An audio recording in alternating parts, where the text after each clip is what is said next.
بسم اللہ الرحمن الرحیم حم میم عین سین قاف کذالک یوحی الیک وإلی الذین من قبلک اللہ العزیز الحکیم صدق اللہ العظیم۔ اب ہم سورہ شورى شروع کر رہے ہیں۔ میں نے آپ کے سامنے یہ ذکر کیا تھا کہ یہ 4 صورتیں ہیں کہ جن میں توحید عملی کا بیان ہے۔ پہلی صورت میں انفرادی طور پر اللہ کا بندہ بننے کا ذکر تھا۔ دوسری صورت میں اللہ سے مانگنا، اللہ کے سوا کسی سے نہ مانگنا، اس کا ذکر آ گیا تھا۔ وہ دونوں توحید کے تقاضے ہیں۔ تیسری صورت میں جو تقاضا آیا وہ کہ اللہ کے پیغام کو دوسروں تک پہنچانا توحید کا تقاضا ہے، ایمان کا تقاضا ہے، حقیقی ایمان کا لازمہ ہے، ایمانی غیرت کا تقاضا ہے، اور اس کے بغیر تمہارے کیے کرائے پر بھی پانی پھر سکتا ہے۔ جو انفرادی عبادت کی ہے اگر یہ کام نہیں کرتے تو ریورس گیئر بھی لگ سکتا ہے، اور اللہ تعالیٰ کی ناراضگی دنیا میں بھی ظاہر ہو سکتی ہے کہ تم نے اللہ کی غیرت کیوں نہیں کی۔ اب آیا چوتھا تقاضا۔ چوتھا تقاضا ہے جسے ہم عام فہم زبان میں کہیں اللہ کی بادشاہی کو دنیا میں قائم کرنا۔ بادشاہ ہے، آسمان اور زمین کا رب ہے، لیکن جیسے فرعون تھا، زمین کے ایک حصے پہ اس کا قبضہ تھا، اقتدار قائم تھا، وہ کہتا تھا الیس لی ملک مصر، کیا مصر کی بادشاہی میری نہیں؟ تو جو بڑا بادشاہ ہے اس کو وہ مان نہیں رہا تھا، تو اس لیے موسیٰ علیہ السلام اور اس کے درمیان پھر وہ سارا مکالمہ ہے۔ تو جب تک اب اللہ کی بادشاہی کو قائم نہیں کرتے تو گویا توحید کے سارے تقاضے پورے نہیں ہوتے۔ وہ اس نے اپنی بادشاہی میں بھی کسی کو شریک نہیں ماننا ہوتا۔ جیسے ہم نے پڑھا تھا سورہ بنی اسرائیل کی جو آخری آیت تھی وہ کیا تھی کہ الحمدللہ الذی لم یتخذ ولدا، ایک بات تو یہ تھی کہ اس نے کسی کو اولاد نہیں بنایا، وَلَمْ يَكُنْ لَهُ شَرِيكٌ فِي الْمُلْكِ، اس کی بادشاہی میں بھی کوئی شریک نہیں ہے۔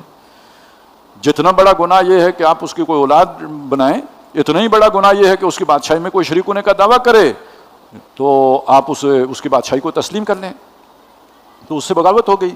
ہوتا یہی ہے، آپ کا ایک ملک ہے، اس کی ایک حکومت ہے، اس کی ایک رٹ ہے، اگر کوئی باغی کھڑا ہو جائے اس کے مقابلے میں تو آپ اگر اس کی بات مان لیں تو آپ باغیوں میں شمار ہوں گے یا نہیں ہوں گے؟ ریاست کے ساتھ وفاداری کا تقاضا یہ ہے کہ جو ریاست کے اندر ریاست بنی ہے اسے تسلیم نہ کیا جائے اور اس سے بغاوت کی جائے۔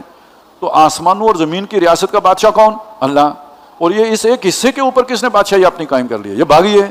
تو جو باغیوں کا دوست ہو، وفادار ہو، انہیں جو ہے اپنی سروسز پرووائڈ کرتا ہو، خدمتگار ہو، تو وہ اس کا اس بادشاہ کے ساتھ پھر کیا تعلق رہا؟ یہ توحید کا وہ چوتھا تقاضا ہے جو سامنے آتا ہے۔ ایک بات تو یہ سمجھ لیں، دوسری بات ایک اور سمجھ لیں۔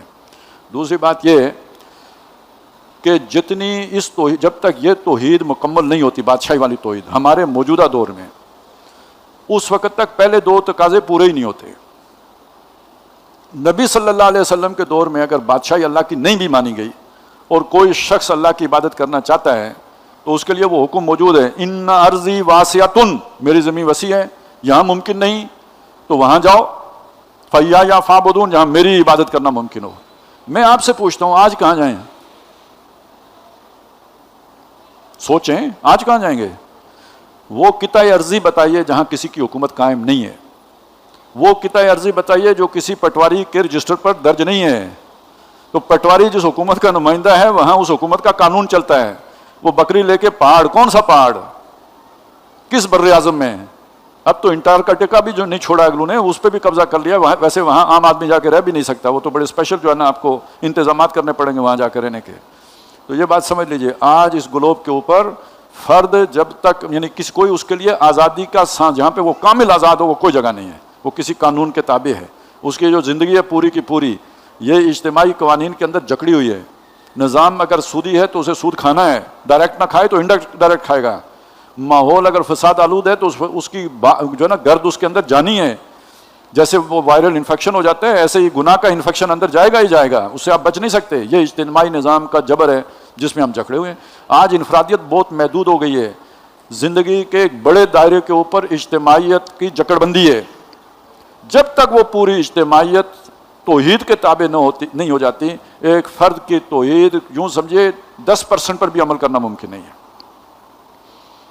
عقیدے کی سطح پر آپ اپنی توحید کو ٹھیک رکھ سکتے ہیں، عمل کی سطح پر آپ کی توحید نہیں خالص ہو سکتی۔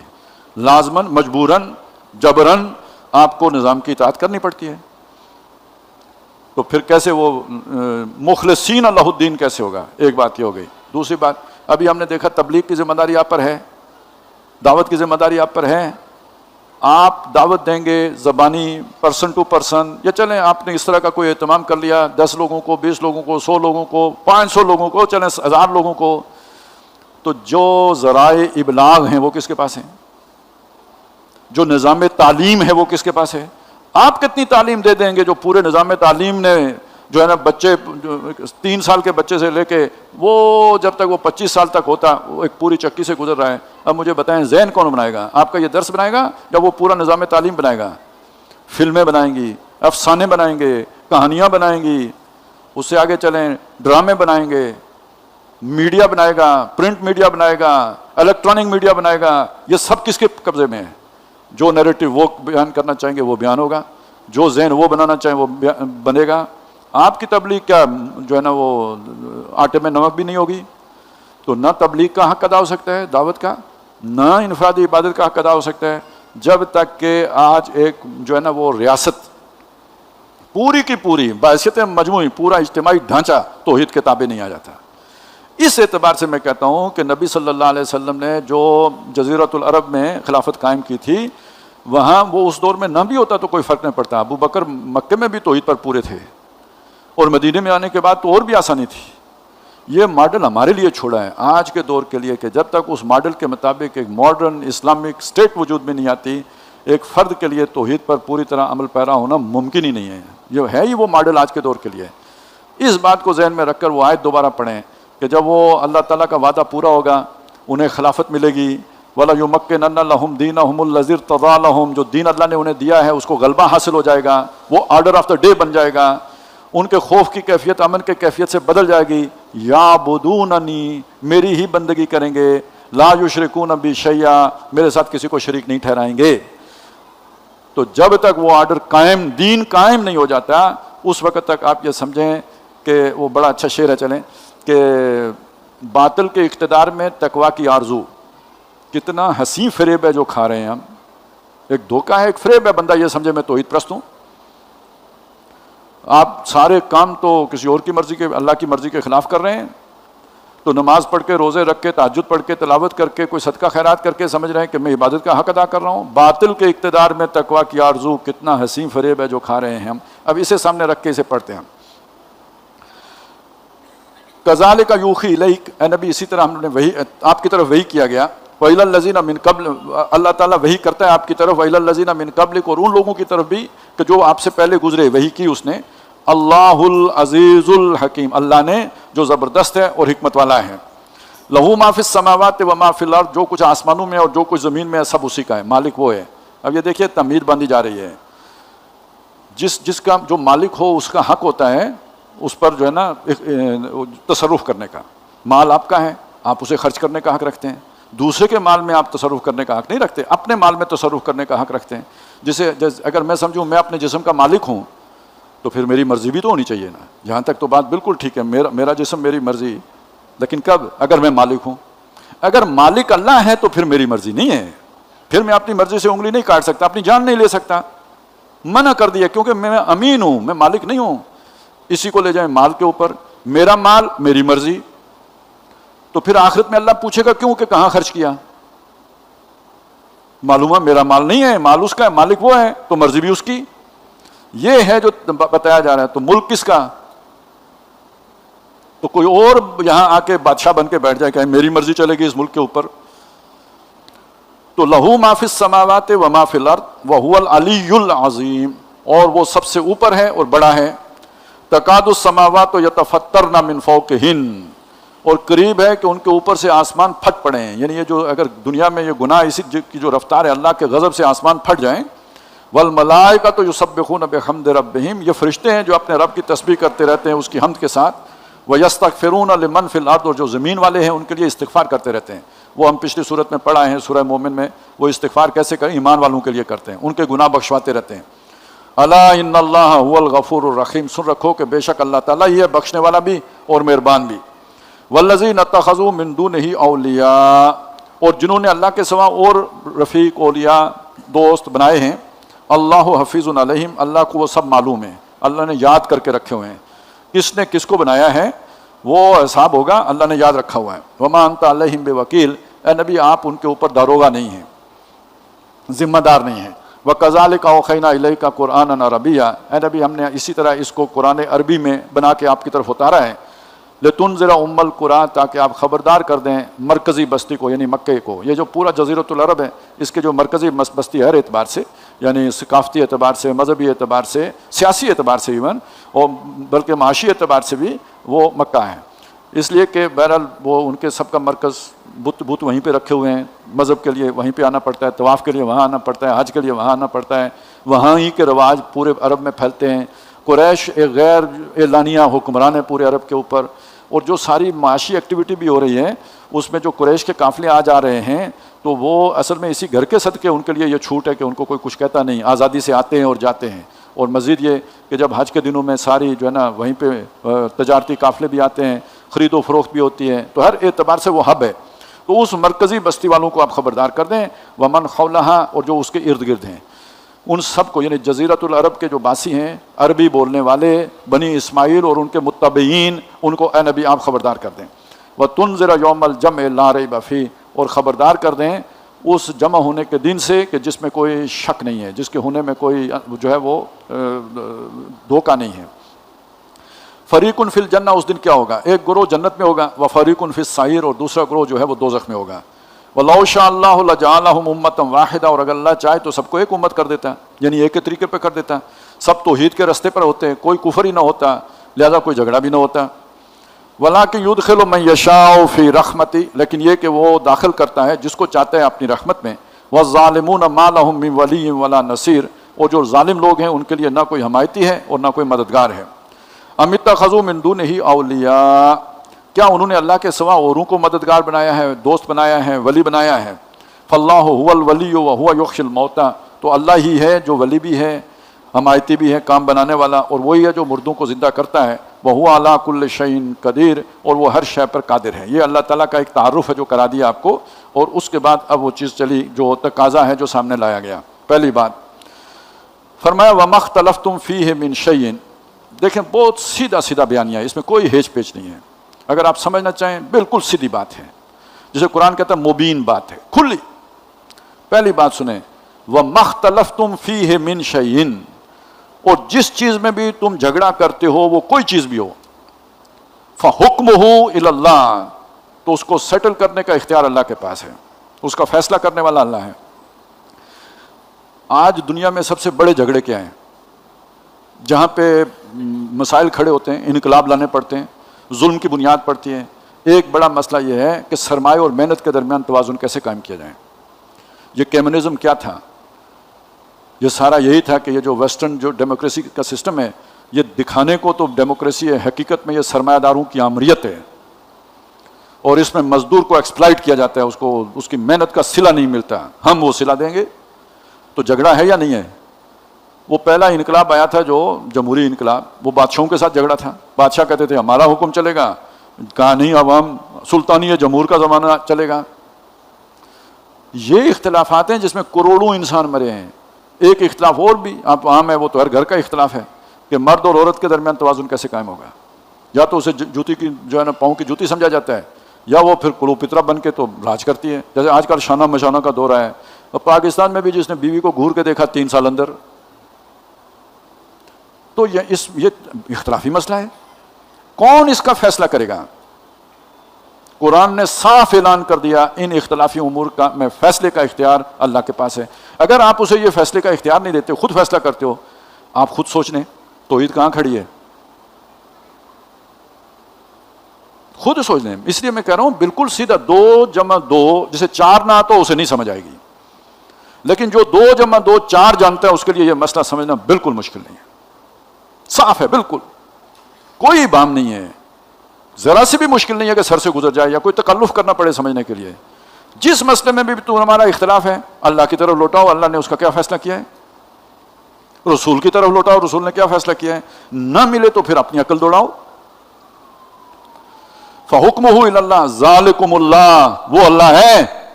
اسے منائے یا کوئی خود سے بنا کے مانا ہوا ہے؟ اب اصل سوال تو یہ ہے، کس اللہ کو مانتے ہو؟ اپنے بنائے ہوئے کو؟ دیکھیں آپ کے اندر ایک تصور ہے کسی سپر بینگ کا، سپر نیچرل کا، کسی آئیڈیل کا. اس تصور کے تحت لوگوں نے پہلے بھی تو معبود بنائے ہیں. ایک پیاس ہے، ایک بھوک ہے کسی محبوب کی، وہ خود تراش لیتے ہیں لوگ اپنی مرضی کا. اس پر ایک جو ہے نا فلسفی گزرا ہے سقراط سے بھی پہلے یونان کا، اس نے بہت دلچسپ تبصرہ کیا ہے. اس نے کہا کہ اگر گدے اور گھوڑے خدا کا تصور کر سکتے تو اپنے جیسا بناتے. آپ نے اپنی مرضی کا خدا بنایا ہے. اگر آپ اللہ جو وہ اللہ کہ جس کا تعارف قرآن کرا رہا ہے تو وہ تو بادشاہ ہے، اسے مانا ہے تو پھر توحید کا تقاضا اس کے بغیر پورا کہ نہیں ہوتا کہ دوسرے کی بادشاہی کا انکار کرو. ذالکم اللہ ربی، وہ اللہ ہے جو میرا رب ہے. علیہ توکل، تو اس پر میں نے بھروسہ کیا ہے. وإلیہ انیب، اور اسی کی طرف میرا رجوع ہے، یعنی اسی سے میری امیدیں وابستہ ہیں. فاطر السماوات والارض، وہ مالک کی بات پہلے بھی آ چکی، دوبارہ صرف مالک نہیں بنا. مالک تو دیکھیں نا، کسی نے گاڑی کس نے بنائی؟ جاپانیوں نے بنائی. پیسے میں دے کے میں مالک بن گیا. ملکیت تو پھر بھی نسبتاً آسان کام ہے. اس نے صرف مالک ہی نہیں ہے، خالق بھی ہے. اس سے زیادہ کون استحقاق رکھتا ہے مالک ہونے کا؟ جو خالق ہے. اور یہاں تو خالق بھی ایک اور فاطر کا لفظ آیا ہے. فاطر ہوتا ہے وہ خالق جس نے بغیر کسی مادے کے تخلیق کیا ہو، کیونکہ مادہ ہے وہ بھی تو کسی نے بنایا، نہ اسے کوئی شے آپ نے بنا لی. یہ کریشن فرام ایکس نیولو ہے، یہ بغیر کسی مادے کے اس نے بنا لیا ہے. ایسا مالک ہے. جعل لکم من انفسکم ازواجا، اس نے خود تمہارے اندر سے تمہارے جوڑے بنائے، تمہاری نو سے تمہاری اسپیشی ہے. ومن الانعام ازواجا، تمام چوپایوں میں اس نے جوڑے رکھے. یزرعکم فی، اسی طرح وہ تمہیں زمین میں بکھیرتا ہے. وہ جوڑے ہیں، وہ ملتے ہیں، نسل انسانی ہو یا جو بھی ہو، حیوانی ہو، اس کی افزائش ہوتی ہے. اس طرح وہ تمہیں زمین میں بکھیرتا ہے. لیس کمثلہ شیء، اس کی مثال جیسی بھی کوئی چیز نہیں ہے. وہ جو ہے نا، وہ ایک ہوتا ہے نا اس کی مثال یوں ہے نا، اس کی ذات کی کوئی مثال بھی نہیں ہے، بلکہ اس کی مثال کو اگر کوئی ہو سکتی ہو تو اس جیسی بھی کوئی شے نہیں ہے. وَهُوَ السَّمِيعُ الْبَصِيرُ، اور وہی سننے والا اور دیکھنے والا ہے. لَهُ مَقَالِيدُ السَّمَاوَاتِ وَالْأَرْضِ، اسی کے پاس ہیں آسمانوں اور زمین کے تمام خزانے. اب اس میں ایک خزانے کا اضافہ کر لیجئے. حکمت کا خزانہ کس کے پاس ہے؟ اسی کے پاس ہے. علیم حکیم ہے نا، عزیز حکیم، علیم حکیم آتا ہے نا، تو وہ حکمت کا خزانہ بھی اس کے پاس ہے. یہ مسئلے حل کرنے کے لیے جس حکمت کی ضرورت ہے وہ انسانوں سے بہت بڑی حکمت اس کے پاس ہے. وہ یہ مسئلے اپنی حکمت سے حل کرتا ہے. یاد کریں سورہ بنی اسرائیل میں جہاں وہ 10 کمانڈمنٹس آئے تھے، احکام عشرہ، اسے آخر میں کیا کہا تھا؟ ذالک مما اوحی الیک ربک من الحکمہ، اپنی حکمت میں سے یہ اللہ تعالیٰ نے تمہاری طرف اتارا ہے. ان اللہ یامر بالعدل والاحسان وایتاء ذی القربى وینہی عن الفحشاء والمنکر والبغی، یہ جو عدل قائم کرتا ہے اللہ اپنی اس حکمت، دانائی، وزڈم کی بنیاد پر کرتا ہے. تمہارے پاس اس کا تو عشر عشری بھی نہیں ہے. یبسط الرزق لمن یشاء، رزق پھیلا کے دیتا ہے جس کو چاہتا ہے. ویقدر، جسے چاہتا ہے حساب کتاب کا دیتا ہے. انہ بکل شیء علیم، بے شک وہ ہر شے کا علم رکھتا ہے، وہ علم کلی ہے اس کے پاس. آپ دعائے استخارہ یاد کریں، کیا مانگتے ہیں، کیا کہتے ہیں؟ اللہ تو جانتا ہے، میں نہیں جانتا. مجھے نہیں پتا اس کام میں میرے لیے خیر ہے کہ شر ہے، تجھے معلوم ہے، تو قادر ہے، تو کر سکتا ہے، میں نہیں کر سکتا، لہذا میں تجھ سے پوچھتا ہوں اگر اس میں میرے لیے خیر ہے تو یہ میرا مقدر کر دے، اور اس میں میرے لیے اگر شر ہے تو اس کو مجھ سے دور کر دے. اب یہ ہے وہ جو ہے نا تمہید باندھ کے اب آئی بات جو سمجھانا مقصود ہے. فرمایا شرع لکم من الدین، اللہ تعالیٰ نے تمہارے لیے رستہ مقرر کیا ہے. شارع ہوتی ہے نا، شارع عام ہم کہتے ہیں، تو یہ شرع اسی کے قریب ترین ہے، یعنی وہ رستہ بنایا ہے اللہ تعالیٰ نے تمہارے لیے. من الدین، اسی دین میں سے. اب یہ سمجھ لیں، دین آدم علیہ السلام سے لے کے محمد الرسول اللہ صلی اللہ علیہ وسلم تک ایک ہی ہے. اس میں حاکمیت اللہ کی تسلیم کی جائے گی، مقتدر اعلیٰ اللہ کو مانا جائے گا، باقی سب اس کے غلام ہیں. وہ حاکم میں مطلق، آقا، ماسٹر، باقی سب غلام، تابعدار، فرما بردار. یہ دین ہے. اور مختلف مواقع پر اس نے فرامین مختلف دیے ہیں، شریعتیں مختلف ہیں. تو تمہارے لیے وہ اسی دین میں سے تمہارے لیے شریعت مقرر کی گئی ہے. اب وہ دین کون سا ہے؟ ما وصی بہ نوح، جس دین کی وصیت اس نے کی تھی نوح کو. والذی اوحینا الیک، اور جو وحی کیا گیا، جس کا حکم بھیجا گیا ہے نبی آپ کی طرف. وما وصینا بہ ابراہیم و موسیٰ و عیسیٰ، اور جس کی وصیت نے ابراہیم، موسیٰ اور عیسیٰ کو کی تھی. اب تقاضا کیا ہے؟ دین وہ بتا دیا سب کا ایک ہے. مسلمانوں تمہارے لیے اس میں سے یہ شریعت محمدی ہے جو مقرر کی ہے، اس دین کے تابع. یہ بالکل ایسی بات ہے جیسے آئین ہوتا ہے، اس کے تابع قانون سازی کی جاتی ہے. تو دین تو یہ ہے، اور اس کے اندر اب تمہارے لیے یہ قانون بنایا گیا ہے. اب تم نے کیا کرنا ہے؟ تمہارے ذمہ کیا ہے؟ ان اقیم الدین کے دین کو قائم کرو یا قائم رکھو، دونوں ترجمے ہو سکتے ہیں۔ جب ہمارے بعض اکابر نے ان حالات کو دیکھتے ہوئے جو ہیں دین قائم کرو ترجمہ کیا، تو وہ جو ہوتے ہیں نا مین میخ نکالنے والے اور یہ کہ کوئی بہانہ ڈھونڈنے والے، یا صحیح ترین الفاظ میں الفاظ سے کھیلنے والے، الفاظ کو ٹوسٹ دینے والے، انہوں نے کہا نہیں، اس کا ترجمہ تو پرانے وقتوں میں جو کیا گیا ہے وہ قائم رکھو ہے، تو میں نے اس لیے دونوں کر دیے۔ کوئی فرق نہیں پڑتا، قائم رکھو اور قائم کرو۔ اب بالفرض میرے لیے یہ حکم ہے کہ قائم رکھو، تو کس کو قائم رکھوں؟ جو گرا ہوا ہے تو کیسے قائم رکھوں گا؟ یہ کوئی شے جو آپ کے ہاتھ سے گر گئی، جسے آپ نے قائم رکھنا تھا، وہ گر گئی ہے، حکم ہے آپ کے لیے قائم رکھنے کا، آپ کیا کریں گے؟ پڑی رہنے دیں گے کہ مجھے تو قائم رکھنے کا حکم دیا گیا تھا، اب گر پڑی ہے تو گری رہے، یا اسے اٹھا کے پھر قائم کر دیں گے؟ تو سادہ سی بات ہے، پھر وہی 2 + 2 = 4 والی۔ اگر دماغ میں کوئی جو ہے نا شیطان نہیں گھسا ہوا اور دل میں دنیا کی محبت نہیں گھسی ہوئی تو کیا مشکل بات ہے؟ اگر آپ جس دور میں ہیں اس دور میں وہ قائم ہے تو قائم رکھو، اور اگر اس دور میں گرا ہوا ہے تو قائم کرو۔ اور جب ہم تنظیم اسلامی میں تھے نا، بڑا ایک واقعہ پیش آیا، سالانہ اجتماع تھا، تو آندھی آ گئی تو وہ خیمے شیمے گر گئے۔ ایک ہمارے زون کے لوگ تھے، انہوں نے وہ ڈنڈے شنڈے پکڑ لیے، وہ جو ہے نا آندھی آتی تھی، وہ بعض اوقات وہ بندے بھی اٹھا لیتی تھی، لیکن وہ چھوڑے نہیں انہوں نے، ان کا خیمہ قائم رہا، باقی خیمے گر گئے۔ تو اگر خیمہ آپ کا قائم ہے تو قائم رکھو۔ اگلے دن میری تقریر تھی، میں نے اسی کا حوالہ دے کے یہ بات سمجھائی، اور اس کے بعد جیسے مجھے سمجھ آئی، پہلے ایسی سمجھ بھی نہیں تھی۔ جو ایک خیمہ اگر قائم ہے تو قائم رکھو، اور جس کا گر گیا ہے اس نے صبح تک قائم کر لیا تھا، اس نے گرا تو نہیں رہنے دیا۔ تو میرے دور میں اگر دین قائم ہے تو قائم رکھنے کی کوشش کروں گا، کیونکہ کوئی مخالفت قوت ہوں گی نا جو اسے گرانے کی کوشش کر رہی ہوں گی، گرنے نہیں دوں گا، لٹکا رہوں گا، جیسے وہ ڈنڈے پکڑ کے لٹک گئے، گرنے نہیں دیا۔ اور اگر گر گیا تو جیسے جب باقیوں کے گر گئے تھے تو انہوں نے کھڑے کر دیے، تو ہم کھڑا کرنے کی کوشش کریں گے۔ یار اس میں سوائے مغالطہ پیدا کرنے کے، یا جسے کہتے ہیں نا وہ لد ڈالنے کے، اور کیا کام ہے جس نے یہ رکھو اور کرو کے چکر چلانے کی کوشش کی ہے؟ مہینوں ویسے چلتی رہی رسالوں میں، خواہ خواہ لوگوں کا ٹائم ضائع، مسئلہ کوئی ذرا بھی نہیں۔ اس لیے میں کہتا ہوں، جو پچھلی صورت میں ہم نے پڑھا نا، یہ ایک ایسی کتاب ہے، لا یاتیہ الباطل من بین یدیہ ولا من خلفہ، نہ آگے سے باطل آ سکتے ہیں نہ پیچھے سے، لیکن تھوڑی سی عقل کرنی پڑتی ہے، اور جہاں پھنسے اللہ سے مانگنا پڑتا ہے، دعا کرنی پڑتی ہے، دل سے کرنی پڑتی ہے۔ مخلصون بتاتا ہے اللہ تعالیٰ، وہ خیمہ کسی کا گرا کے کسی کا کھڑا رکھ کے بتا دیتا ہے، وہ اور کیسے بتائے؟ بہترین طریقہ ہو گیا، سمجھ آ گئی بات۔ وہ کہتے ہیں بیان کرنے کا طریقہ بھی بتا دیا، کتنا اور چاہیے آپ کو؟ ان اقیم الدین کے دین کو قائم رکھو یا قائم کرو، کوئی فرق نہیں پڑتا۔ اب یہ آپ دیکھ لیں، آپ کے دور میں قائم نہیں ہے تو کیا حکم ہوگا آپ کے لیے؟ قائم کرو، کیونکہ گرا ہوا ہے۔ ولا تتفرقوا فی، اس میں تفرقہ نہ کرو۔ اب اس آیت کی روشنی میں سمجھیں کیا بات ہے۔ شریعت محمدی اور ہے، شریعت موسوی اور ہے، نوح علیہ السلام کی شریعت پتہ نہیں کیا ہوگی، فرق تو ہے نا۔ یہ فرق گوارا ہے، دین میں فرق گوارا نہیں ہے۔ اب اسی کو آگے لے کے چلو، ہمارا دین اسلام، اب اس میں مذاہب اور مسالک کئی بن گئے۔ مذاہب اربع تو نون ہے نا، والنون سب کو پتہ ہے یہ مذاہب اربع ہیں، اور مسالک بے شمار ہیں۔ ٹھیک ہے، کسی کا اختلاف ہو سکتا ہے، کسی نے خلوص کے ساتھ ایک موقف اختیار کر لیا ہے، ایک رائے بنا لی ہے، اس کی گنجائش ہے دین کے اندر، یہ نہیں کہ اس کی گنجائش نہیں ہے، لہٰذا اپنی اپنی رائے پر عمل کرو۔ لیکن جہاں تک دین کا معاملہ ہے اس میں تو کوئی اختلاف کی گنجائش نہیں ہے، سب ایک ہو جاؤ۔ اگر آپ کا مسلک دینی جدوجہد، دین کو قائم کرنے کے جدوجہد کی رکاوٹ بنے تو یہ مسلک نہیں ہے، بدعت ہے، فرقہ ہے،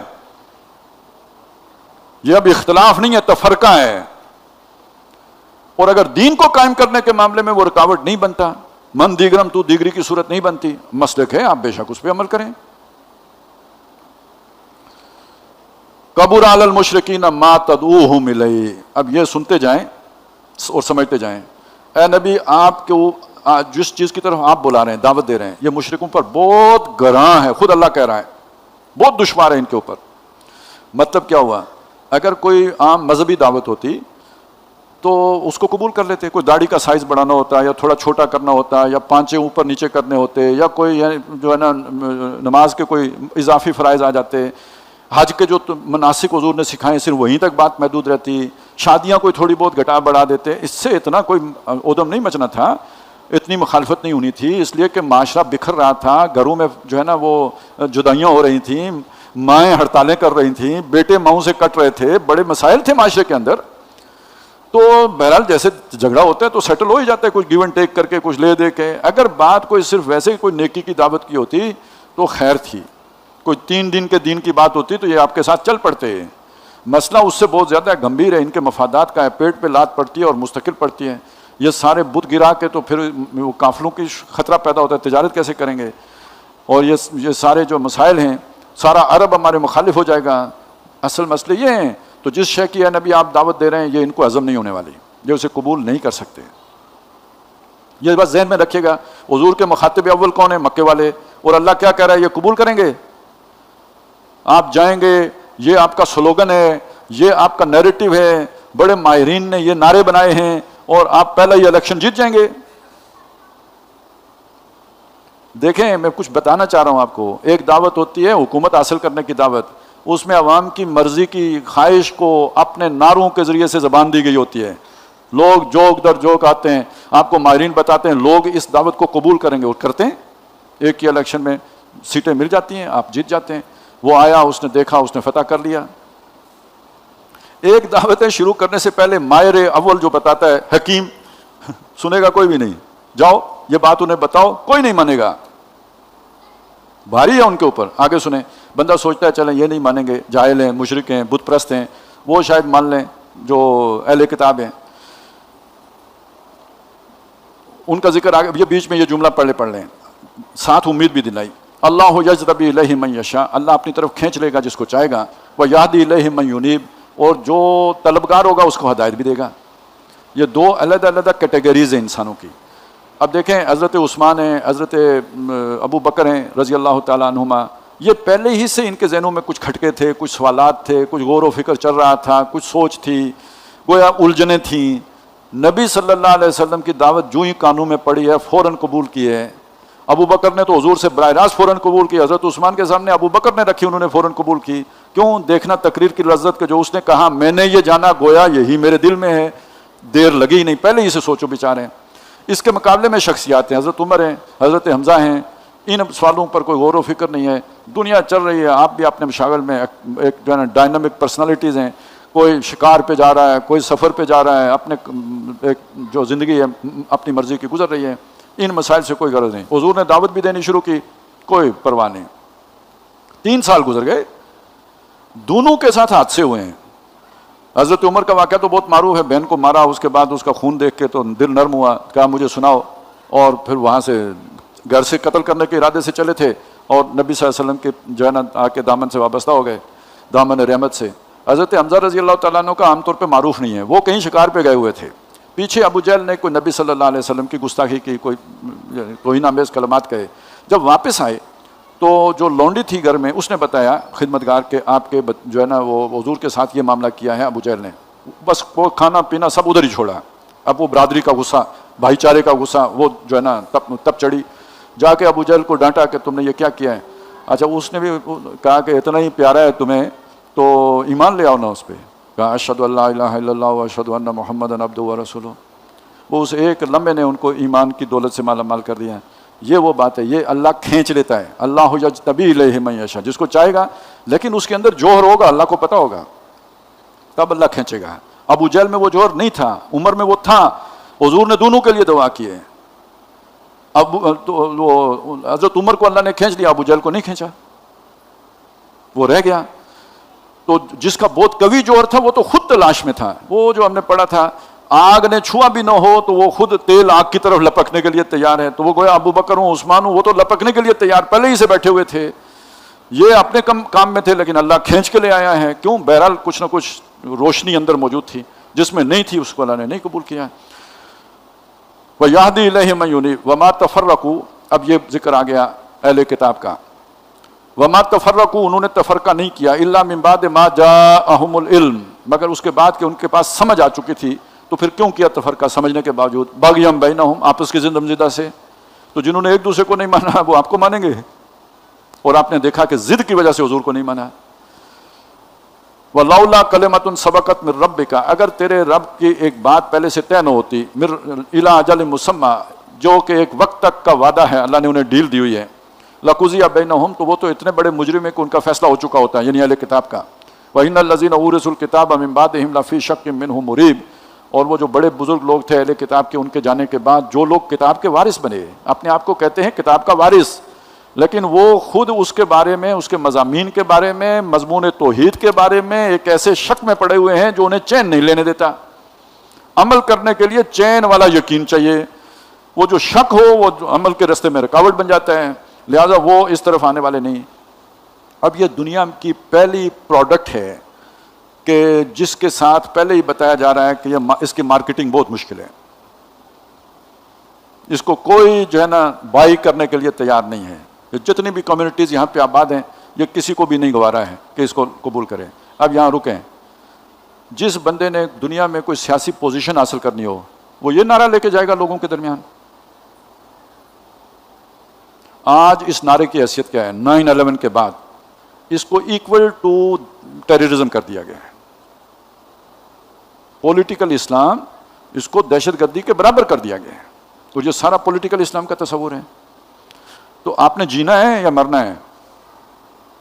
جینا ہے تو پھر اس کو چھوڑیں،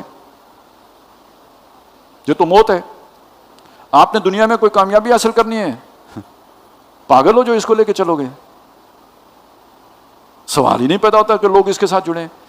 آپ کوئی وہ جو ہے نا چلیں کوئی اسپتال بنائیں، چندے بھی آئیں گے، نام بھی ہوگا، آپ کوئی خدمت خلق کے اور کام کریں، اور کسی کی خدمت کریں نہ کریں آپ کی خدمت بہت ہو جائے گی. آپ کوئی ایسی جو ہے نا مہم چلائیں، وہ کوئی سیاسی مہم چلائیں، دیوانہ بنائیں، لوگوں کو اپنے پیچھے لگائیں، بہت کامیابی مل جائے گی. لوگوں کی مرضی کی بات کریں، روٹی کپڑا مکان کا نعرہ لگائیں، دیکھیں آپ پہلی دفعہ جیت جائیں گے. لیکن آپ اقامت دین کی بات کریں، کرتے رہیں، ٹھیک ہے. وہ جیسے مجنون دیوانہ پاگل لگا رہتا ہے، کون اس بات پر اس پکار پہ؟ ہاں، دھوکہ دیں لوگوں کو جو تھوڑے بہتوں کو اقامت دین کا کوئی تصور معلوم ہو، نام لیں اقامت دین کا، اور آنے کے بعد کسی کام دھندے میں الجھا دیں، وہ ایک علیحدہ بات ہے. لیکن اگر آپ کام بھی اقامت دین کا کرنا چاہیں، یہ اس کی طرف لوگ مائل نہیں ہوں گے. یہ ایک غیر پسندیدہ دعوت ہے. اب مجھے آپ یہ بتائیں کہ اس کے باوجود اگر کوئی اسی کی طرف بلاتا ہے تو اس سے زیادہ مخلص کون ہے؟ اسے دنیا میں کامیابی کی کیا امید ہے؟ اور اب آگے سنیں اللہ آپ سے کیا چاہتا ہے. اگر آپ واقعی اللہ والے ہیں، حضور سے جو چاہا وہی آپ سے چاہتا ہے. مانے کوئی نہ مانے، میں تمہارا رب ہوں اور میرا حکم ہے فَلِذَٰلِكَ فَادْعُ، اسی کی دعوت دو، اسی کی طرف بلاؤ. اب پچھلی صورت دعوت کی تھی، وَمَنْ أَحْسَنُ قَوْلًا مِّمَّنْ دَعَا إِلَى اللَّهِ، تو اللہ کی طرف بلانے کا مطلب کیا ہے؟ اللہ کے دین کو قائم کرنے کی جدوجہد کرنے کی طرف بلاؤ. فَلِذَٰلِكَ فَادْعُ، اسی کی دعوت دو. وَاسْتَقِمْ كَمَا أُمِرْتَ، جیسے آپ کو حکم دیا گیا ڈٹے رہیں اسی بات کے اوپر، دائیں بھی نہیں اور بائیں بھی نہیں، تھوڑا بھی نہیں اور زیادہ بھی نہیں. چلیں ابھی یہ کام کر لیتے ہیں، لوگ نزدیک آئیں گے پھر بعد میں سمجھائیں گے. نہ، پہلے دن یہ بتانے کا کام ہے. یہ مکی قرآن ہے. لوگ جو اس دعوت میں آئیں کسی اور جال میں پھنس کے نہ آئیں، انہیں پہلے دن پتا ہو یہ کام ہے، یہ راستہ جا رہا ہے اور اس راستے میں ماری پڑنی ہے. وَلَنَبْلُوَنَّكُمْ بِشَيْءٍ مِّنَ الْخَوْفِ وَالْجُوعِ وَالنَّقْصِ مِّنَ الْأَمْوَالِ وَالْأَنفُسِ وَالثَّمَرَاتِ. آئیں تو ٹھیک ہے، بائی چوائس آئیں اور راستہ دکھا کے آئیں. اب آپ وہ آیت ذہن میں لے کے آئیں، قُلْ هَٰذِهِ سَبِيلِي، یہ میری راہ ہے. أَدْعُو إِلَى اللَّهِ عَلَىٰ بَصِيرَةٍ أَنَا، مجھے پتہ ہے میں آپ کو کدھر بلا رہا ہوں. وَمَنِ اتَّبَعَنِي، اور میرے پیروکاروں کو بھی پتہ ہے ہم کس راستے کے مسافر ہیں. دھوکہ مت دیں کسی کو. کیا ضرورت ہے دھوکہ دینے کی؟ صاف پتہ ہونا چاہیے. یہ اس میں مشکلات آئیں گی، جس نے آنا ہے اپنی مرضی سے آئے، نہیں آنا تو بے شک نہ آئے. وَلَا تَتَّبِعْ أَهْوَاءَهُمْ، لوگوں کی خواہشات کی پیروی نہ کریں. کوئی آ کے کہے گا جی ہم آپ کو حکمران بنا دیتے ہیں، یہ دعوت چھوڑ دیں، نمازیں پڑھاتے رہیں، چلے کچھ تو فائدہ ہو جائے گا. کوئی آ کے کہے گا جی ہم آپ کو اچھی جگہ رشتہ کرا دیتے ہیں. کوئی کہے گا سارے عرب کی دولت دے دیتے ہیں، آپ کے لیے یہ امکان پیدا کر دیتے ہیں، آپ کے لیے یہ امکان پیدا کر دیتے ہیں. لیکن آپ کی دعوت یہ ہونی چاہیے، ان کی باتوں میں مت آئیں. وہ جو نہیں قرآن، وہ جو ہم نے پچھلی صورت میں پڑھا، ایسے بہت سے لوگ آئیں گے جو کہیں گے یار یہ تو آپ اتنی محنت کرتے ہیں، کیا نتیجہ نکلا ہے آج تک، اس کا آئندہ کیا نکلنے کا امکان ہے، کس سال تک آپ کو کامیابی ملے گی، تو کیوں نہ ہم یہ کام شروع کر دیں، 6 مہینے میں ہمیں اتنی کامیابی مل جائے گی، اگلے سال میں ہم وہاں پہنچے ہوئے ہوں گے، 1.5 سال کے بعد ہم ملکی سطح پہ جو ہے نا اپنی جو ہے نا وہ یہ چین چلا رہے ہوں گے، اور پھر دیکھیے کہ بندہ مولا دے تو بندہ لے۔ یہ ساری ٹیمپٹیشنز ہوتی ہیں، آپ جمے رہیں، ڈٹے رہیں، وَاسْتَقِمْ كَمَا أُمِرْتَ وَلَا تَتَّبِعْ أَهْوَاءَهُمْ۔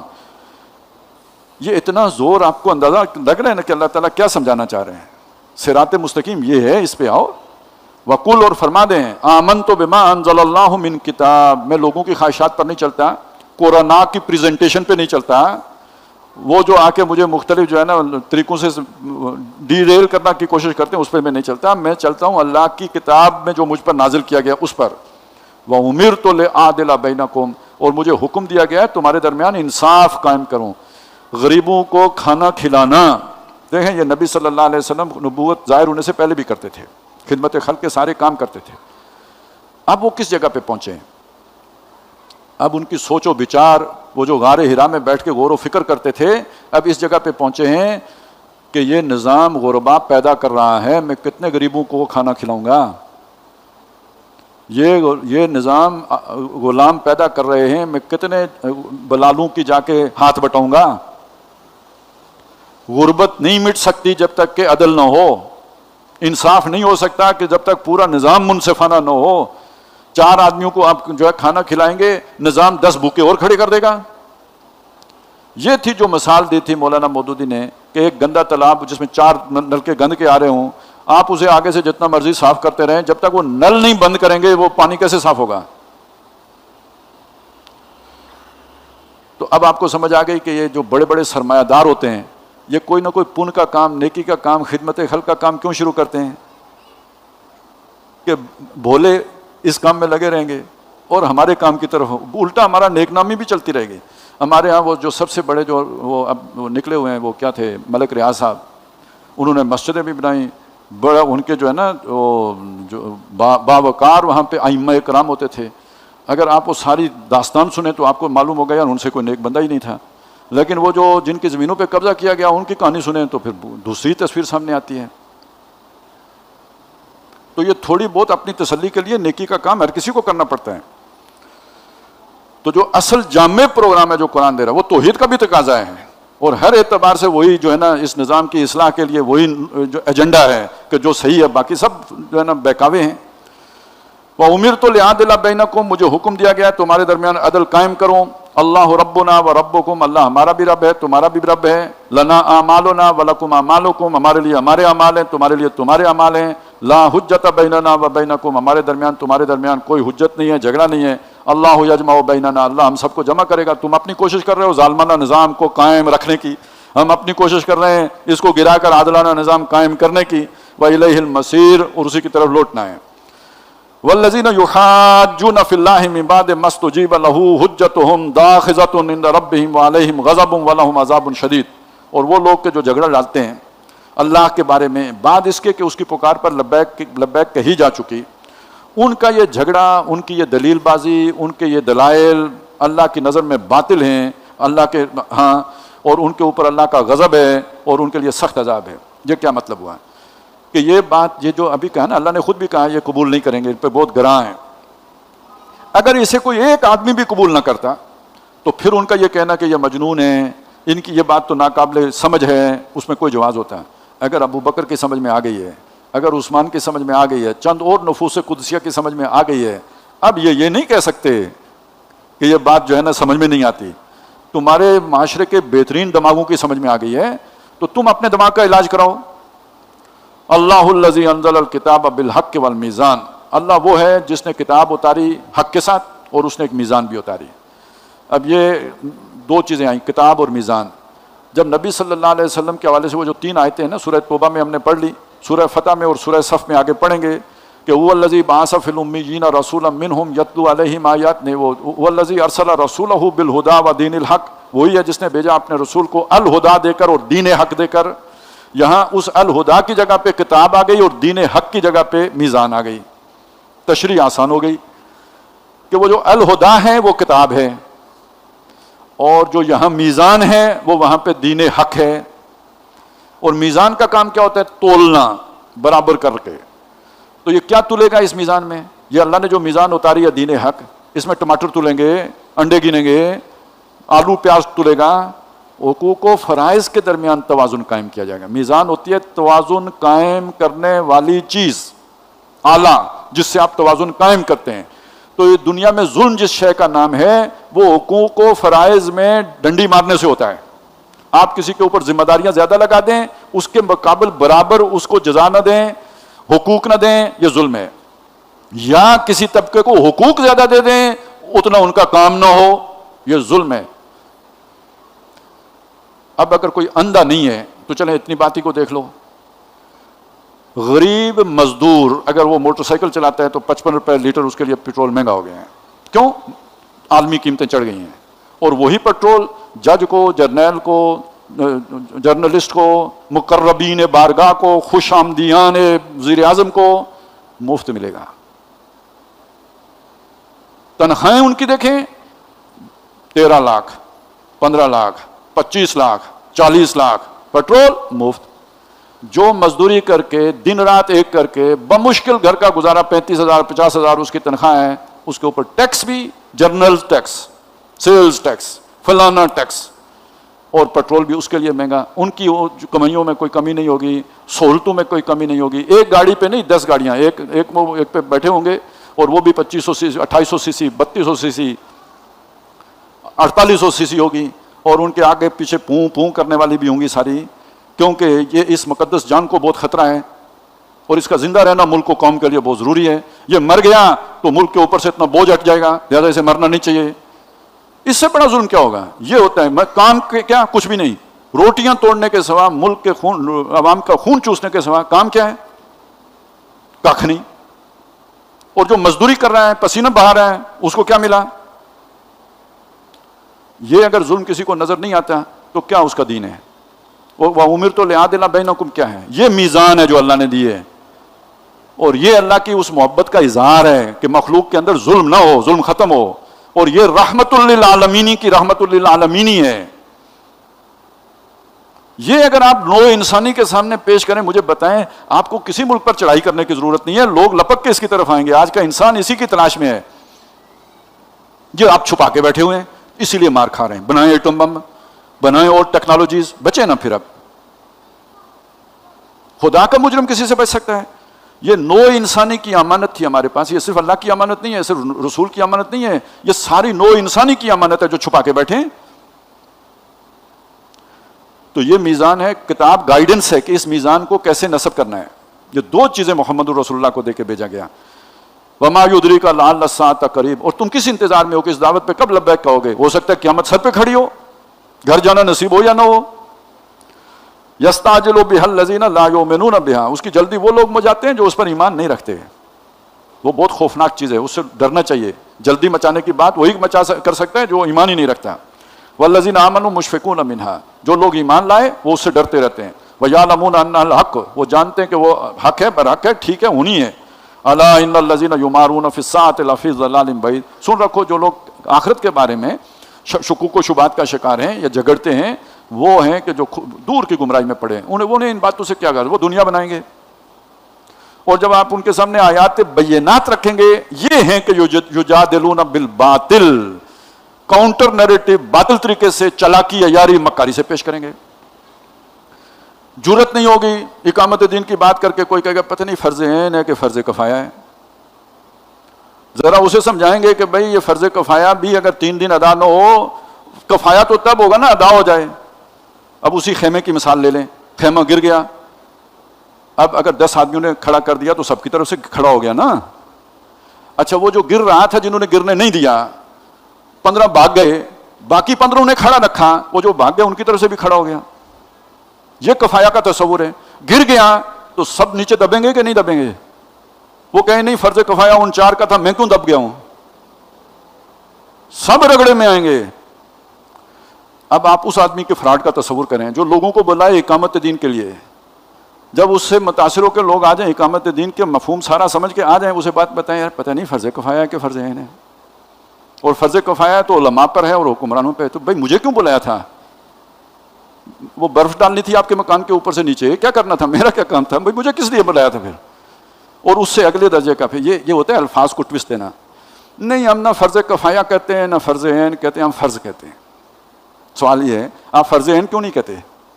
مطلب اس سے کیا آپ کو جن چمٹ جاتے ہیں فرض عین کہنے سے؟ کیوں نہیں کہتے فرض عین؟ یہ تو بتاؤ. آپ فرض کفایہ کیوں نہیں کہتے؟ اس سے پہلے چلے کوئی جھگڑا تھا، یہی تھا. یہ آپ نے تیسرا جو ہے نا لچ کی طرف سے تل لیا ہے. اور آپ جا کے آج آپ میں سے کوئی بھی کسی بھی عالم دین سے پوچھ لے، جب آپ صرف فرض کا لفظ استعمال کرتے ہیں تو اس کا مطلب فرض عین ہی ہوتا ہے. تو اب جو بندہ یہ بات کہہ رہا ہے وہ آپ کے ساتھ کھیل کھیل رہے ہیں، الفاظ کا کھیل کھیل رہے ہیں. وہ خود بتا رہے ہیں کہ اس کی فکر کتنی شیلو ہے.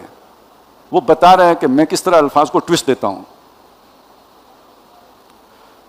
تو کوئی ایک کوئی رونا ہو تو بندہ روئے، کوئی پتہ نہیں کتنے قسم کے. یہ بات ہے اللہ تعالیٰ جو سمجھا رہے ہیں. یجادلون بالباطل کی مختلف قسمیں ہیں جو آپ کے سامنے آئیں گی، لیکن اس سب کے باوجود آپ نے اسی کے ساتھ کھڑا رہنا ہے. نجات اس کے ساتھ ہے. وَلِذَالِكَ فَادْعُوا، اسی کی دعوت دینی ہے. پھر بھی اللہ لطیف بعبادہ، اللہ اپنے بندوں کے بارے میں بہت باریک بین ہے. یرزق من یشاء، وہ رزق دیتا ہے جس کو چاہتا ہے. اب یہ ذرا نوٹ کریں یہاں پہ یہ بات کیوں آئی، رزق کی بات کیوں آئی؟ خاص طور پہ ہمارے دور میں نظام اگر باطل ہے، کھاؤ گے کہاں سے؟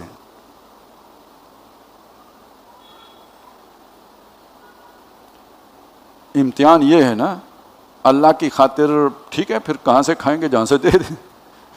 اس آیت کے بغیر یہی سب سے بڑا مسئلہ یہی بنتا ہے کہ بھائی پھر اس کے بعد ہوگا کیا؟ چل پائیں گے یا نہیں چل پائیں گے؟ چلنے دیا جائے گا یا نہیں چلنے دیا جائے گا؟ سب سے بڑا مسئلہ یہ کھڑا ہو جاتا ہے. چندے رک جاتے ہیں. لہذا ذرا وہ مشکل کام کو کنارے لگاؤ، آسان کام کی طرف چلیں. کوئی بیانیہ بناؤ، کوئی ٹویسٹ دو، کوئی نہ یہ ہے تو نہ وہ ہے تو ہم یہ ہیں. تو یہ کچھ بھی نہیں ہے. یہ سب پہلی بات یہ ہے، میں نے پہلے کہا آخرت پر ایمان اور اللہ کی رضا کے علاوہ جس بندہ اس پر چل ہی نہیں سکتا. اور دوسری بات، اللہ پر توکل کے بغیر بھی نہیں چل سکتا، اس لیے کہ دنیا آپ کی تنگ ہو جائے گی. جو ذرا تھوڑا پروفیشنل ہیں، ذرا آپ سوچیں، ایک بندہ فرانس چلا گیا ہے، ایک کوئی نیوزی لینڈ چلا گیا ہے، کوئی امریکہ میں رہتا ہے، انگلینڈ میں رہتا ہے. اگر یہ تصور اس کے اوپر اجاگر ہوتا ہے، وہ سمجھتا ہے یار کسی مسلمان ملک میں چلنا چاہیے، اس کے سامنے رزق کا سوال آئے گا یا نہیں آئے گا؟ کوئی ایسی جگہ پہ جاب کرتا ہے جہاں براہ راست ایک باطل نظام کو نافذ کرنے کے عمل کا حصہ ہے، اس کے سامنے یہ سوال آئے گا کہ نہیں ہے میں چھوڑوں تو کدھر جاؤں گا؟ اس کو گارنٹی کی ہے میرے لیے چھوڑو گے، میں بہت باریک بین ہوں، میں تمہارے حالات سے خوب واقف ہوں. اتنا تم اپنی آنتوں کے بارے میں نہیں جانتے جتنا مجھے پتا ہے کتنی سوکھی ہو گئی ہیں. اللہ لطیف بعبادہ، اللہ اپنے بندوں کے بارے میں بہت باریک بین ہے. یرزق من یشاء، جسے چاہتا ہے رزق دیتا ہے. وہو القوی، طاقت والا ہے، دینا چاہے کوئی روک نہیں سکتا. العزیز، زبردست ہے. اب وہ آخرت کی بات آ گئی. آپ آخرت پر یقین رکھیں گے تو یہ کام کر سکیں گے. من کان یرید حرث الآخرہ، جو آخرت کی کھیتی کیا ارادہ کرتا ہو. آپ نے مرید کا لفظ سنا ہے نا، مرید وہ ہوتا ہے جو ارادہ کرنے والا ہو. اب یہاں ترجمہ یوں کر لیں، جو آخرت کا مرید ہو. نزید لہو فی حرثہ، ہم اس کی وہ کھیتی بڑھاتے ہیں. اس کھیتی کی فکر نہ کرو، اس کھیتی کی فکر کرو، ہم تمہیں ترقی دیں گے، خوب کھیتی بڑھائیں گے. ومن کان یرید حرث الدنیا، جو دنیا کی کھیتی کا ارادہ کرے، نوتہ منہا، اس کو اس میں سے دے دیتے ہیں. وما لہ فی الآخرۃ من نصیب، پھر اس کے لیے آخرت میں کوئی حصہ نہیں ہوتا. دنیا میں دیکھیں، دنیا کی کھیتی ہے نا، اس کی ایک صورت یہ ہے کہ مال بھی دنیا کی کھیتی ہے، اولاد بھی دنیا کی کھیتی ہے، کاروبار بھی دنیا کی کھیتی ہے، مجمع بھی تو دنیا ہی کی کھیتی ہے. کسی کو کم سنتے ہیں، کسی کو زیادہ سنتے ہیں، کسی کے فالوورز کم ہیں، کسی کے فالوورز زیادہ ہیں. تو اگر آپ بیانیہ بناتے ہیں پاپولر کہ جسے لوگ قبول کر کے آپ کے ساتھ ہیں، تو دنیا ہی کی کھیتی کا طلبگار ہے نا. من کان یرید حرث الآخرۃ نزد لہ فی حرثہ ومن کان یرید حرث الدنیا نؤتہ منہا لیکن وما لہ فی الآخرۃ من نصیب، آخرت میں اس کا کوئی حصہ نہیں ہوتا. ام لہم شرکاء، کیا ان کے شریک ہیں، شرعوا لہم من الدین، جنہوں نے ان کے لیے کوئی دین وضع کیا ہو. یہ بت کیا دین وضع کریں گے کسی کے لیے؟ اللہ تو الحکیم ہے، اس نے دین وضع کیا ہے. اچھا، دنیا میں جن لوگوں نے دین وضع بھی کیے ہیں، اب شریعتیں بنائی ہیں، قانون سازی کی ہے، ان کے قانون میں جھول ہے. وہ ہٹ اینڈ ٹرائل سے چلتے ہیں. ایک قانون بناتے ہیں، تجربہ کرتے ہیں، ناکام ہوتا ہے تو دوسرا بناتے ہیں. وہ الحکیم ہے، اس نے جو بنایا اس میں کوئی نقص ہے ہی نہیں. ما لم یعزم بہ اللہ، کوئی ایسا دین بنایا ہو کہ جس کے لیے اللہ نے اجازت ہی نہ دی ہو. ولولا کلمۃ الفصل، اور اگر ایک فیصلہ کن بات پہلے سے طے نہ ہوتی، وہی جو اللہ نے اجل مقرر کی ہے، لقضی بینہم، تو ان کا قصہ تمام ہو چکا. یہ باغی ہیں اور یہ ختم ہو چکے ہوتے. وان الظالمین لہم عذاب علیم، اور بے شک ظالموں کے لیے دردناک عذاب ہے. تر الظالمین مشفقین مما کسبوا، تم دیکھو گے یہ ظالم لوگ اپنی کمائی پر ڈرتے ہوں گے، جب اللہ کے سامنے پیش ہوں گے اپنے اعمال کا پتہ ہوگا، لرزاں ترساں ہوں گے، وہو واقع بہم، اور اس کا وبال ان پر پڑنے والا ہوگا، والذین آمنوا وعملوا الصالحات، اور جو لوگ ایمان لائے جنہوں نے نیک اعمال کیے وہ استقامت، ان الذین قالوا ربنا اللہ ثم استقاموا، اور یہ جو یہاں استقامت کا ذکر آیا فلذالک فدعوا واستقم کما امرت، ڈٹے رہیں جیسا آپ کو حکم دیا گیا کہ اسی کی دعوت دینی ہے. یہ جنہوں نے نیک اعمال کیے فی روضات الجنات، وہ جنت کے باغوں میں ہوں گے، لہم ما یشاؤون عند ربہم، ان کے رب کے ہاں سے ان کے لیے ہوگا جو وہ چاہیں گے، ذالک هو الفضل الکبیر، یہ بڑا فضل ہے، بہت بڑا فضل تو یہ ہے. دنیا میں اقامت دین ہوئی نہیں ہوئی بے شک ہو، لیکن اس میں جنہوں نے پکڑے رکھا ان کے لیے یہ فضل ہوگا. ذالک الذی یبشر اللہ عبادہ، یہ وہ چیز ہے کہ جس کی خوشخبری اللہ اپنے بندوں کو دیتا ہے، وہ اعلیٰ چیز. الذین آمنوا وعملوا الصالحات، جنہوں نے ایمان لایا اور نیک اعمال کیے. قل لا اسألکم علیہ اجرا، اے نبی ان سے کہو کہ میں اس کی تم سے یہ ساری محنت کی، تعلیم کی، تمہیں سمجھانے کی، بھاگ دوڑ کرنے کی، تم سے کوئی اجرت تو نہیں مانگ رہا. الا المودۃ فی القربى، مگر بے شرمو کوئی قریبی رشتے کا تو لحاظ کرو. تم برادری کا لحاظ بھی نہیں کرتے، رشتے کا لحاظ بھی نہیں کرتے، اور جو ہے نا میرے معاملے میں تم نے ہر حد پار کر دی ہے. ومن یقترف حسنۃ، اور جو کوئی نیکی کمائے گا نزد لہ فیہا حسنا، ہم اس کی نیکی میں اضافہ کر دیں گے. یہاں ایک چھوٹا سا نقطہ یہ ہے کہ جو محسوس ایسا ہوتا ہے کہ جو رشتہ داری کا لحاظ کر لے، ہو سکتا ہے کہ اللہ تعالیٰ اس کی اس بات کے طفیل اسے کوئی دنیا میں ہدایت تک پہنچانے کی سبیل کر دے، اس کو وہ جو ہے نا یجتبی الیہ من یشاء، اسے کھینچ لے اپنی طرف، لیکن کم از کم اس قرابتداری کا لحاظ تو کرو. ان اللہ غفور شکور، بے شک اللہ تعالیٰ بخشنے والا بھی ہے اور قدردان بھی ہے. جس نے محنت کی، مار کھائی، اللہ تعالیٰ اس کی قدر کرے گا. ام یقولون افترا، کیا یہ کہتے ہیں یہ گھڑی ہوئی بات ہے قرآن مجید، اللہ کذبا ہے، یہ اللہ پر جھوٹ باندھا ہے انہوں نے. فَإِن يَشَإِ اللَّهُ يَخْتِمْ عَلَىٰ قَلْبِكَ، اگر اللہ چاہے اب بھی یہ آپ کے دل سے قرآن کو مٹا دے. یہ بتانا یہ مطلب نہیں کہ اللہ آپ سے ناراض ہو کے مٹا رہا ہے، ان کو سمجھا رہا ہے کہ یہ اللہ کا کلام ہے، اللہ اسے مٹا بھی سکتا ہے، اس نے دل پہ جو ہے نا کندھا کیا ہے، مٹا بھی سکتا ہے. وَيَمْحُ اللَّهُ الْبَاطِلَ، مگر اللہ باطل کو مٹاتا ہے، حق کو نہیں مٹا. قرآن حق ہے، یہ باقی رہے گا. بِالْحَقِّ أَنزَلْنَاهُ، بِالْحَقِّ نظر جو ہم نے پڑھا تھا، یہ حق ہے، یہ نہیں مٹے گا، باطل مٹے گا. وَيُحِقُّ الْحَقَّ بِكَلِمَاتِهِ، اور اللہ تعالیٰ اپنے کلمات سے حق کا حق ہونا ثابت کرے گا. إِنَّهُ عَلِيمٌ بِذَاتِ الصُّدُورِ، بے شک وہ سینوں کے بھیدوں سے واقف ہے. وَهُوَ الَّذِي يَقْبَلُ التَّوْبَةَ عَنْ عِبَادِهِ، اور وہی ہے جو اپنے بندوں کی توبہ قبول کرتا ہے. تقصیر ہو گئی، کمی ہو گئی، کبھی غلطی ہو گئی، بڑے معاملے میں شاہراہ ہدایت کے اوپر گامزن ہیں، کوئی ٹھوکر لگ گئی، کبھی سلپ ہو گئے، کبھی گر پڑے، کبھی تھوڑا سا جو ہے نا کوئی گرد پڑ گئی، معاف کرنے والا ہے. وَيَعْفُو عَنِ السَّيِّئَاتِ، وہ برائیاں معاف کرتا ہے. وَيَعْلَمُ مَا تَفْعَلُونَ، اور جو کچھ بھی تم کرتے ہو سب کو جانتا ہے. وَيَسْتَجِيبُ الَّذِينَ آمَنُوا وَعَمِلُوا الصَّالِحَاتِ، اور جو لوگ ایمان لائے جنہوں نے نیک اعمال کیے ان کی دعائیں قبول کرتا ہے. کمیٹڈ ہیں اللہ کے ساتھ، ڈیووٹڈ ہیں، ان کی دعائیں قبول کرتا ہے. وَيَزِيدُهُم مِّن فَضْلِهِ، بلکہ انہوں نے کم مانگا ہوتا ہے، اپنے فضل سے انہیں اور بھی دیتا ہے، مزید بھی دیتا ہے، اضافہ بھی کرتا ہے. وَالْكَافِرُونَ لَهُمْ عَذَابٌ شَدِيدٌ، لیکن جو لوگ کافر ہیں ان کے لیے سخت عذاب ہے. وَلَوْ بَسَطَ اللَّهُ الرِّزْقَ لِعِبَادِهِ لَبَغَوْا فِي الْأَرْضِ، اس سے پہلے بہت جگہوں پہ ہم نے پڑھا کہ اللہ تعالیٰ رزق دیتا ہے، کسی کو پھیلا کے دیتا ہے، کسی کو تنگ کر کے دیتا ہے، اور یہ بھی کہ وہ اپنے بندوں کے بارے میں باخبر بھی ہے، دیکھنے والا بھی ہے. اب یہاں پہ اس کی حکمت بتا رہی جا رہی ہے کہ پھیلا کے اگر کسی کو دیتا ہے تو باقیوں کو کیوں نہیں پھیلا کے دیتا. ایک سبب یہاں پہ بیان کیا. وَلَوْ بَسَطَ اللَّهُ الرِّزْقَ لِعِبَادِهِ، اگر اللہ تعالیٰ اپنے تمام بندوں کو رزق پھیلا کے دے دے، بہت دے دے، ہر ایک کو جو ہے نا وہ بلینئرز کر دے، خوب دولت مند کر دے، لَبَغَوْا فِي الْأَرْضِ، سارے ہی باغی ہو جائیں، دولت ملے، فراوانی ہو، سارے ہی باغی ہو جائیں. تو اس کے باوجود جن کو ناپ تول کے دیتا ہے گویا ان کو بچانا چاہتا ہے، زیادہ اس لیے نہیں دے رہا کہ وہ اللہ کو یاد رکھیں. وَلَٰكِن يُنَزِّلُ بِقَدَرٍ، لیکن وہ نازل کرتا ہے ایک اندازے کے مطابق، ما یشاء، جتنا وہ چاہتا ہے. إِنَّهُ بِعِبَادِهِ خَبِيرٌ بَصِيرٌ، وہ اپنے بندوں کے بارے میں باخبر بھی ہے اور دیکھتا بھی ہے. وَهُوَ الَّذِي يُنَزِّلُ الْغَيْثَ مِن بَعْدِ مَا قَنَطُوا، اور وہی ہے کہ جو بارش برساتا ہے لوگوں کے مایوس ہو چکنے کے بعد. وَيَنشُرُ رَحْمَتَهُ، اور اپنی رحمت واہ کر دیتے ہیں، پھیلا دیتے ہیں. وَهُوَ الْوَلِيُّ الْحَمِيدُ، اور وہی کام بنانے والا ہے، تعریفوں والا ہے. اب یہ بات کیا بات ہے؟ خود مایوس کرایا نا کہ یہ کام بڑھنے والا نہیں ہے، یہ مانیں گے ہی نہیں، قبول کرنا بہت مشکل ہے ان پر. اب ساتھ امید دلا رہا ہے کہ جب کاشتکار مایوس ہو جاتا ہے تو بارش برسا کے اس کی کھیتی کو ہرا بھرا کر دیتا ہے. یہ جو کھیتی آپ سینچ رہے ہیں، بے شک حالات کتنے مایوس کن کیوں نہ ہوں، جتنی بھی یہ دعوت اجنبی کیوں نہ ہو، اللہ اس کھیتی کو بھی سینچے گا۔ سورہ فتح میں پہنچیں گے تو وہاں بالکل یہ مثال آ جائے گی، کزرع اخرج شطأہ فآزرہ فاستغلظ فاستوى علی سوقہ یعجب الضراء لیغیظ بہم الکفار۔ یہ کھیتی تھی جو محمد رسول اللہ صلی اللہ علیہ وسلم نے جو اٹھائی ہے، یہ پہلے ایک ہلکی سی سوئی نکلی تھی اس کی، پھر یہ پوری طرح جم کے اب کھڑی ہو گئی ہے، اور اسے دیکھ کے کافروں کو جلن ہوتی ہے، اور جو کاشتکار ہے، زراعت جس نے کی ہے، اس کا دل باغ باغ ہوتا ہے۔ تو کاشتکار کون تھا؟ محمد رسول اللہ۔